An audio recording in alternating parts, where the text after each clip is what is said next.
Now, I know you thought he said daughter, but I thought you were being sexist. Or a pig. More sexist than usual. Right. Like yes. blatantly sexist. Yes. Sexierist. All right. No, I didn't think that. No, that's different. That is totally different. That is all right. Messed up. All right. You ready? I am ready. Okay.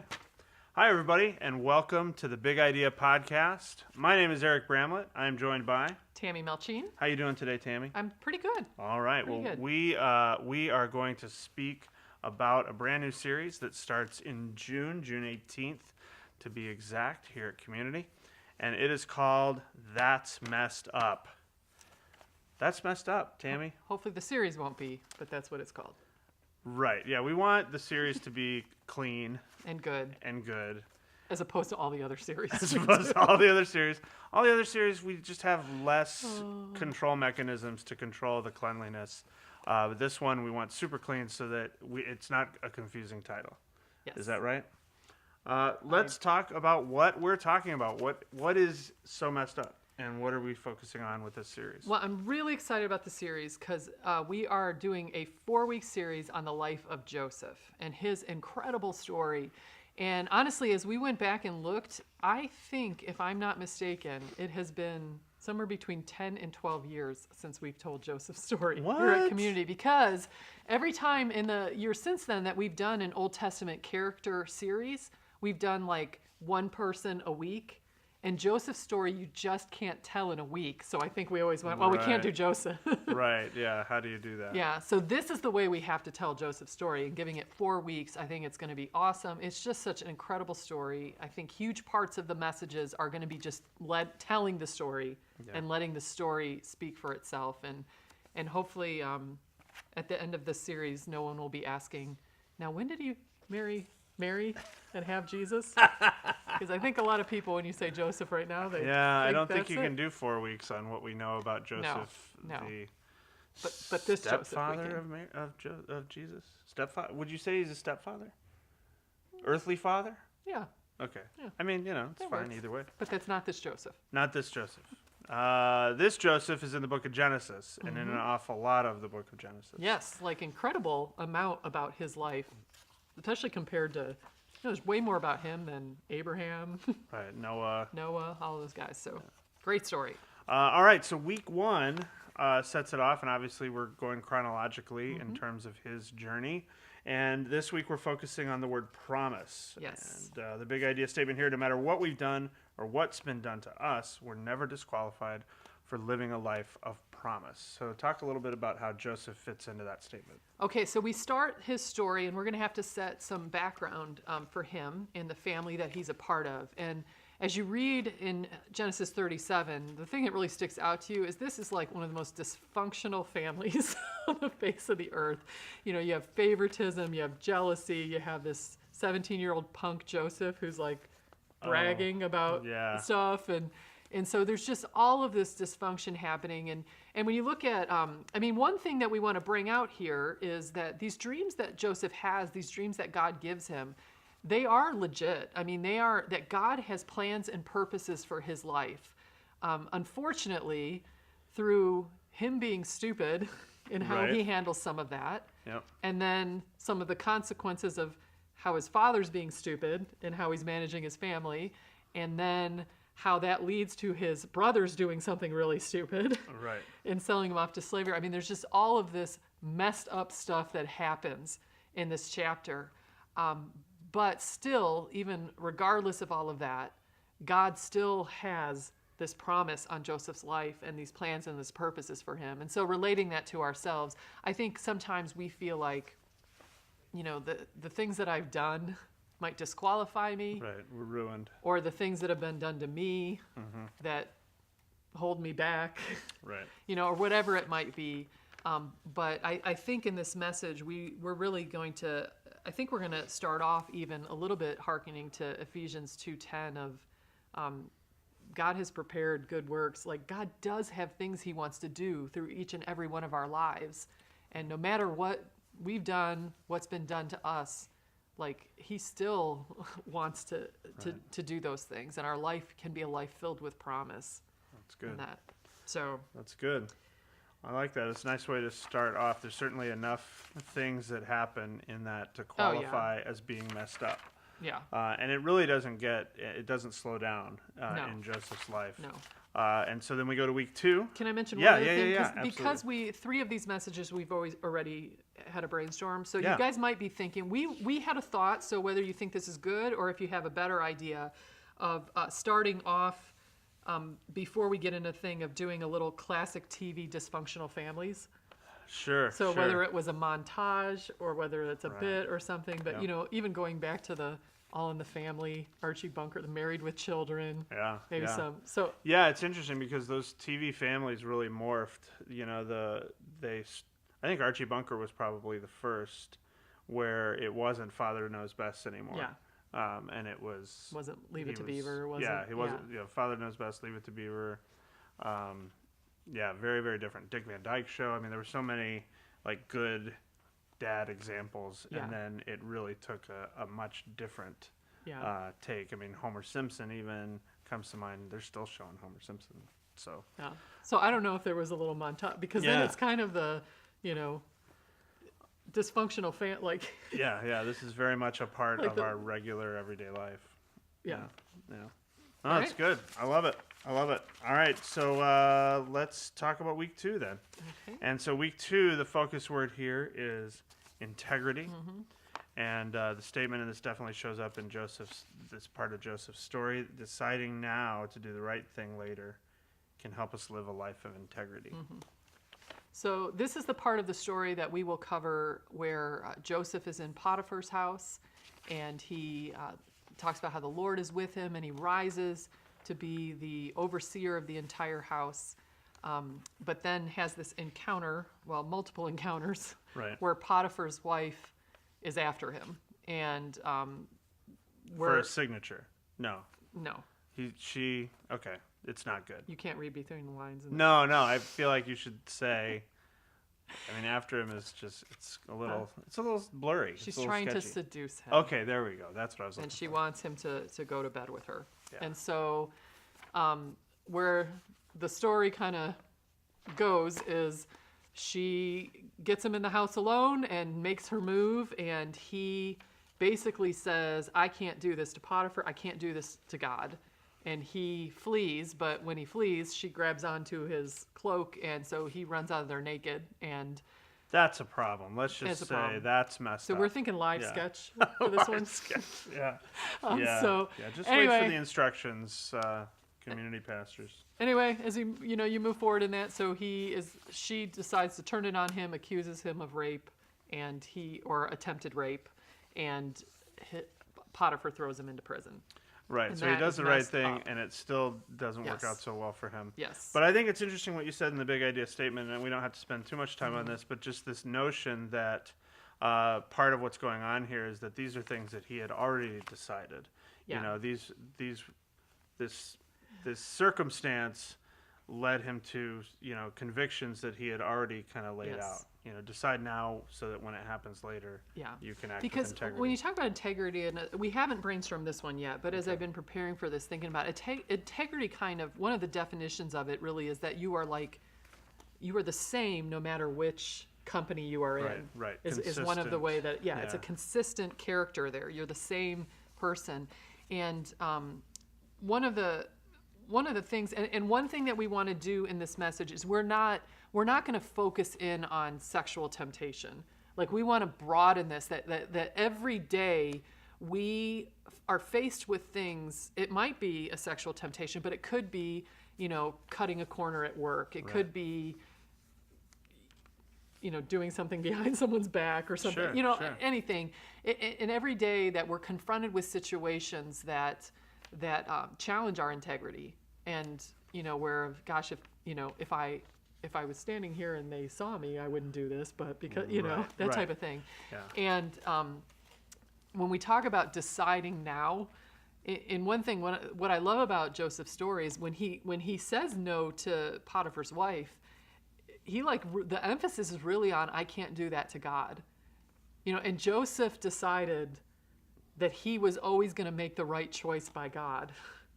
If you think back to that definition of integrity there, that you're the same no matter who if your audience is always God, Right. That helps answer that that question helps really you quick. make that decision Yeah. about that. And so I'm not exactly sure if that's where we'll go in Okay. the message, but I don't know. No, that's And, great. and one of the points in this that I think is huge is don't be confused with the immediate results, because often the decision to have integrity, a lot of times it costs you something. Cost you in the short run. Yeah, it costs you something. Yeah. All right. Still messed up very much. So then we've got Then week it gets 3. so much better. No. Yes. No. No. So No. close. So Perseverance is the key word for week 3. it is perseverance. The big idea statement: when our aim is to honor God, we can find the strength to persevere through any circumstance. And it sounds like there's going to be a lot more ridiculous circumstances here. Yeah. So here is Joseph in prison, and this maybe is the least action-packed part of all the stories, but we're still going to tell this story. So he's in prison. He finds himself there again. But it's interesting, even when it describes that over and over again, you hear this, but the Lord was with him, the Lord was with him. And one of the things I think when we talk about perseverance is so many times I think we recognize God when things are good. Something great happens in our lives. Oh, it's such a God thing. Right. Way to go, We guys. see this. And then when something bad happens, we're like, where's God? Yeah. But it's interesting that every time this phrase, God was with him, appears in Joseph's story, he's in a bad spot. Yeah. And I think, part of that for us just to remember that whatever those hard things are we're going through, that God is with us. But another, at the big idea statement, I think, one of the major things we're going to focus on here is he found the strength to endure. He found that ability to persevere because his aim wasn't his own personal success. His aim was to honor God. And if that's like one of the things in our research we looked at, there's a pretty popular book right now called Grit. I don't know if you're familiar with Grit. it. No. And I think it's a business book that's sort of like what makes the most successful people successful, and this quality of grit. And the way it's kind of described is this. I'm trying to remember the word. The ability to. Let me see if I have it here in my notes. I don't have it in my notes right in front of me, but the ability to have, like when you have this almost super kind of goal that directs your whole life, you're able to deal with all of these because it's that super, that narrative Gotcha. that keeps Yeah. you pushing through. It's like the long brushstroke or the wide Yeah. brushstroke of life Yeah. helps you Yeah. navigate all the individual moments. And so that book, I think there's some concept there that we can talk about, but then, for the Christ follower, I forget the exact term, we'll have it in the message, but that super goal is to honor God. And so when it's not all of these other like things are the meta narrative of the goal of my life, Right. like you can endure and persevere through all of these other things because the super goal can win out. can win out. Yeah. All right. No, I like that a lot, and you definitely see that. And I think that in this part of the story, you said that there wasn't as much action, and I guess that's kind of true because he's kind of stuck in prison. But you And have interpreting dreams. you have this moment where it just really feels like, and I think you see this a lot in great storytelling, great stories, but that moment where it really seems like it's going to happen and it's going to be okay, and then it falls through. The cupbearer forgets or whatever. And it's like. Which is where this story will end the story there. And then Right, he right. was forgotten. Right. Yeah. Which, it just seems like you want the perseverance to pay off in that moment. Yeah. And it's still one more moment to come. Yeah, Which, as they say, is messed up. it is. Um, A couple creative things to keep in mind. We talked about the beginning of this, talking about, people that are having a worse day than you. sure. And some people in the brainstorm told me that there are like little lots of video compilations. We might look at that of like people. We might, if that's something that has traction with you guys, we might want to start with a little bit people that are having a worse day than you, and then we might just come back and tell a brief. One of the things I came across was a Time article for a guy here in Illinois who was like struck by lightning, and it didn't kill him, but it broke his ribs and cardiac. And then, Oh, jeez. as you read the article, the same thing happened to him 18 years ago. He was struck by lightning, but then the punchline in it is his name is Rod. So you can guess what Are you his sure nickname that is. Alec didn't write that article? I don't know. Like, that doesn't sound real, but it does sound like something we'd come up with around here. So anyway, but we thought about having a little people that are having worse day than you, maybe telling that little quip and then going into, we're going to continue with the story of the guy who's having a worse day than you. Right. And recap his story. The other thing, I'm not sure, but you might think artistically out of this, we felt like the end of this message, an old message we did on this had this, and we can't use exactly the phrases that it used is not the one that I think works for this, but we feel like we need to end this message almost on a like rah. Yeah, like you can do it, don't give up. Yeah, that type of thing. And so we're going to try to write a riff that has that. But, I feel like the bulk of this message is the storytelling, and it's things people need to know. God is with you. You can still honor it. It's things we need to know. And at the end, we want it to have this, you can do it. Right. The big Rudy speech or something at the Yeah. at the end. Yeah. Rob Schneider in The Waterboy. You can do it. Yeah. No. I don't know the movie. We just watched it on spring break. It was you did? Really terrible. Well, okay. Adam Sandler, say no his more. career, Say no more. he needed a lot more perseverance. All right, let's move on then Okay. to week 4. This is the last one, right? Yep. And so, big finish. It's been messed up for a really long time, and even the way that some of this stuff plays out in this part of the story, Still kind of messed up. still kind of messed up. But the word for this day is redemption, and the idea is that God wants us to see that He's at work redeeming whatever we've been through. Yeah. One thing I'll mention right off the top, because I don't know if it's been long enough since we did this. So we'd like to start with the whole. We've done this in the past. The Kopi Luwak. Yeah. Sure. Yeah, that coffee bean. Yeah. We kind of like to start with that. Hopefully it's been long enough and it's funny because this was Dave Ferguson's preference. We really want to use how to deal with a crappy situation. Wow. Like Dave Dave's wants going us to blue. use the word crappy. I can't believe Dave's going blue. Which I asked him, do you think Earl will use? Oh, Earl won't say crappy. But Earl anyway. will say, well, I don't know what he'll say, but it won't be crappy. But 'Cause that that's whole, force with that whole language. thing, it's kind of like God can make something extraordinary out of your crap. That was Dave Ferguson's line. I don't know. Is it too much for you? No, Okay. I think it's probably not enough. I probably would go a little more said, blue. I said there will be some teaching pastors Right.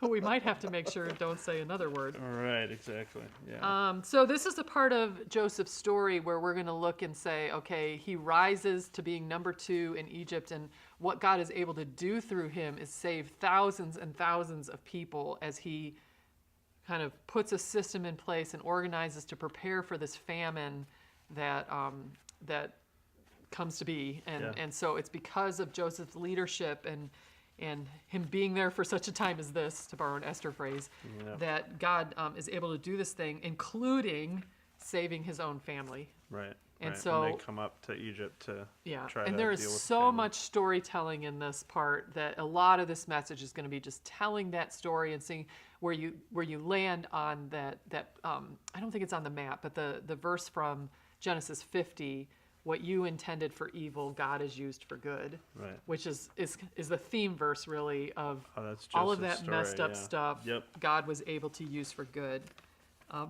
And we talked about getting really practical with this, instead of like, so here's the things you need to know. It's kind of like whatever crappy situation you're in, kind of name it. Like, what is it? Like, do you feel abandoned? Do you feel afraid? Like, what is it? Right. Find it. Like, Google. Yeah. And find past scripture that addresses that, and pray in that and live in that. Yeah. And then let God redeem it, Yeah. So, one creative element to possibly think of, and I'll add the link or send you the link. In the original, 10 years ago when we did this message, we tell this story about Shannon Etheridge. I don't know if that's ringing a bell. She was 16 years old, reached down in the car to pick up a lipstick and end up hitting a woman, a bicyclist, and killing her. And the story goes that the woman that died, her and her husband were real committed Christ followers, and the husband, before the funeral, asked Shannon to come to the house, and when she came, he ran down the hall and embraced her and basically spoke into her life and said, my wife was a lover of Jesus who was passionate about serving him, and I am asking you now to carry on her legacy. Oh, wow. And this woman went on, maybe you've heard of the book, Every Woman's Battle, and she's a Christian author, speaker, like, best-selling author. So we told that story in an old message, but then Tanya also actually found there's a video version that I haven't seen it yet. Oh, okay. She says pretty good. It's Documentary or fictitious or her telling her own story. Oh, wow. Okay. It's too long, but I think if we can take a look at that and see, okay, is that something that could be edited down to her telling her own story? I don't know, Wow. possibility. That'd be awesome. That would be awesome. So, Well, that's good. I mean, it is a fantastic story of us messing up a bunch of stuff and God continuing to stay faithful and redeeming at the end, which we could all use a lot of right about now. So that's good. absolutely. All right. Well, I hope we have some fantastic brainstorms come out of this. I think it's going to be really exciting.